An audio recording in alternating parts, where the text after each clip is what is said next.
Hello guys, কেমন আছো তোমরা সবাই? তো তোমাদের জন্য ছোট্ট একটা মিনি ব্লগ নিয়ে চলে আসলাম।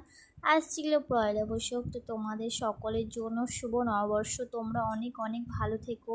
আর ছিল বাপের বাড়িতে নিমন্ত্রণ, তো সেখানেই যাচ্ছি। আর আমার বাপের বাড়ি যেতে বেশিক্ষণ সময় লাগে না, গাড়িতে যেতে 3-4 মিনিট লাগে। আর আমাকে কীরকম লাগছে অবশ্যই কিন্তু কমেন্টে জানিও।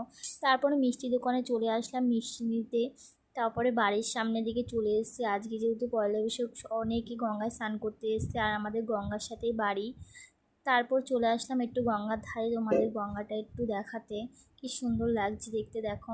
তারপর দুপুরে খাওয়া সময় চলে এসেছে, তাই খেতে বসে পড়েছি। আজ হয়েছিল বাসমতি চালের রাইস, পটল ভাজা, বেগুন ভাজা, টক ডাল, আর হয়েছিল খাসির মাংস, চাটনি, পাঁপড়, আর হয়েছিল দই মিষ্টি।